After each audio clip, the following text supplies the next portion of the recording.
after the way this marathon went, you would have thought I dashed away the t-shirt. So, the London Marathon, it was weeks ago now, and you would have thought I completely got over it. No, I'm still simmering inside because, you know, I absolutely effed it. But, besides the point, here is why it went to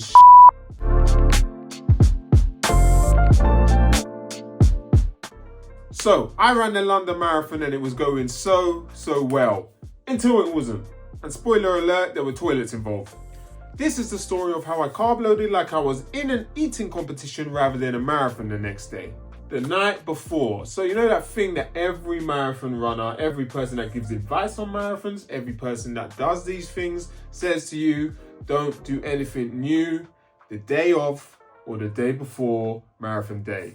I completely listened to everyone that said that and all the advice, and I dashed it away the day before. I don't know why. I'm impulsive. I make bad decisions. I made a bad decision the day before. I watched a video, and I don't know if it was Alex Yee or some triathlete, but basically they were carb loading and they were taking on around 600 grams of carbs. So where I got it wrong, I did it the day before. I've done 12 marathons at this point. I know what I should and what I shouldn't do. And I clearly just threw the rule book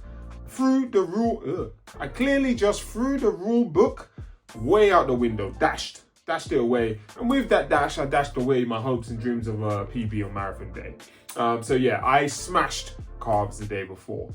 Hard, like I had 600 grams. I was measuring it on my fitness pal, and yeah, it came back to bite me. So in typical Michael fashion, I eat a lot anyway, and definitely coming up to a marathon, my brain is always like, you need to eat more, boy. So I was smashing food the whole day, and I was measuring on my fitness pal. I was like, I'm gonna hit 600 grams of carbs today, guaranteed. Got to tea time, or what do people call it? I call it tea because I have Bristolian heritage. Tea time, supper, whatever. Around 5 p.m. I put on the pasta. I was gonna go light with a pesto pasta, nice and easy. Should have been easy on the stomach ultimately. And I weighed it. You know, I don't really weigh my food. I don't care that much usually. It's probably what I don't do as well in races. But yeah, I smashed probably around enough to get myself to that 600 gram mark worth of carbs for the whole day. So as you can tell, I ate a lot. I ate a lot of pasta and I was stuffed. And this was at 5 p.m. So I was hoping that would give me enough time to do whatever the body needs to do to, to just get ready for this race. At that point, I didn't carb load, I carb overdosed. I was probably around 80% pasta and 20% regret. Quick reflection. Your stomach is not a storage locker for glycogen. Remember that. So race day, race morning, everything's going well. I do the normal stuff. Have my coffee, have my bagel, go toilet multiple times. That's what I do before every race. I don't know if it's me needing to or just because, the race day vibes get to you and the nerves and all that fun stuff. So did that. Okay. Left the house, got to the race venue, or Greenwich, walking up. Everyone's there, everyone's buzzing. I'm excited. I'm like, I've been training for this race for ages. I feel good. I was feeling real good. Hydration was on point. I was drinking water. I had electrolytes in me. I was like, yes, we're ready for this race. Let's go. Walk into that start line now and the race starts. Boom. I went out 5:15 per kilometer. Which was good. That's what I wanted to do. 5:15 to 5:30. I was happy with that range. And it was all going well. So I think all the way up, the first 5K, I was really wary for because I know it's downhill. Every time I've started the London Marathon, I have smashed that first 5K to my detriment, and then it comes and catches me at the end of the race. So I was very disciplined. If I say I'm disciplined, something is going on in the world because I'm the opposite of disciplined. I don't know what that is, but usually I just smash it. I go out like an absolute bullet and I smash that first 5K because it's downhill. You feel good. I held back. I was on pace. I was on target. I was doing really well to my own standards and I was enjoying the race. got to 5K and I was like, yes, I've completed that part, which I always F up. And yeah, and then things started to take a turn. So I felt good. The vibes were amazing. The crowd was fantastic. And then DEFCON 1. It was peak tong. This is around 7K now. I was like, okay, I'm so thankful to the Lord above that there were toilet stops every single mile, because at 7K, I was like, I need that toilet. So head to the toilet, did whatever I did. Came out of there and I was like, you know what? I can pull it back. I can pull back the pace. I think I do a weird thing where I time my toilet break just to know how much time I have to catch up. Weird or quite a smart move? Either way, I timed it. I had like a minute to catch up and I was like, that's fine. A minute in the whole scheme of things isn't going to destroy my hopes for a 3:40 marathon is what I was going for. So yeah, got to racing and I was back on pace and I was doing really well. That 7K mark where I took that first stop, I thought, okay, we've done the business, let's get back on track. And all the way to 11K, I was doing great. I felt fantastic. It was hot that day. Everyone I know that took part in that marathon knows it was hot. They weren't feeling their best and we were all okay with that. It was at that 11K mark where the whole world started spinning me back. The first stop was a tactical pause, happy days. The second stop was a situation, let's just put it that way. I was using the Pacer Pro option on my Garmin, so there was no pacer that I was following, which is good because when you see them run away, it just makes you feel pretty poor.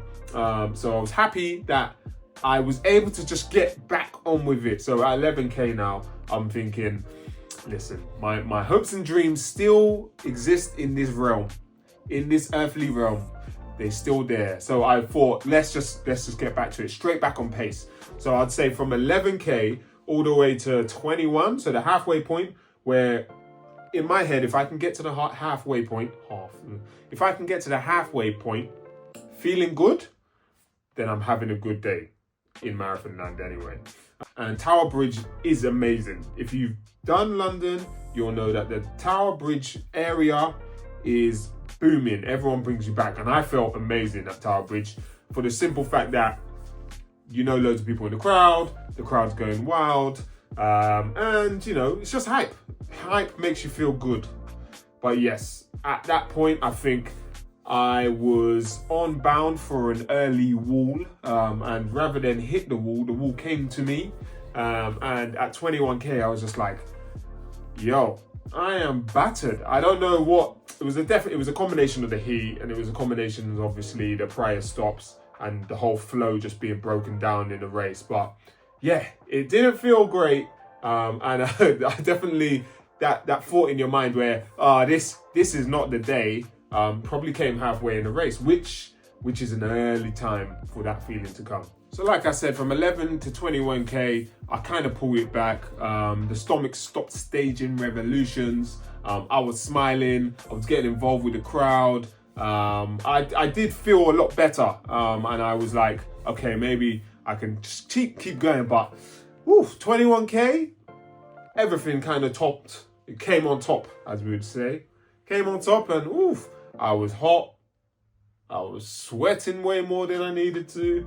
My heart rate was gone. I wasn't even checking my heart rate because I knew it was peak. And yeah, practically from that point, I was like, right, this marathon is all about survival now.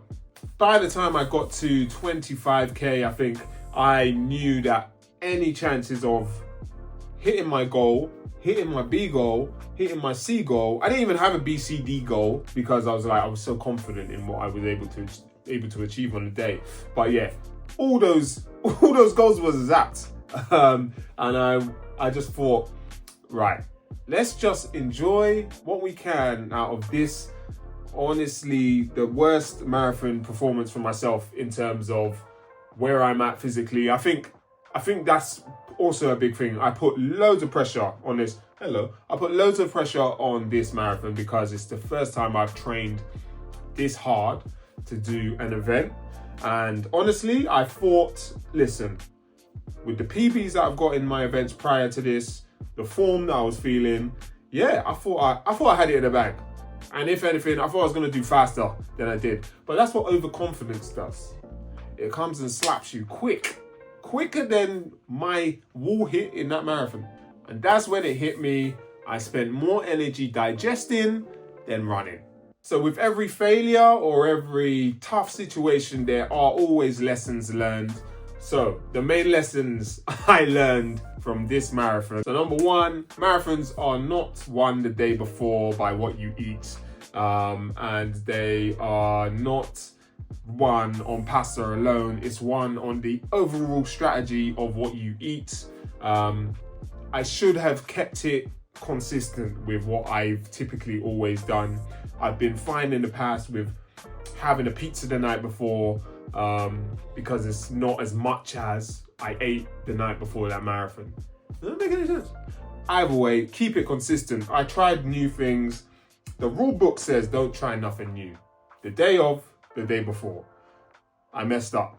I can live with it now, barely, until I do my next marathon anyway. So yes, I definitely don't be an idiot. I'm not a full-time athlete.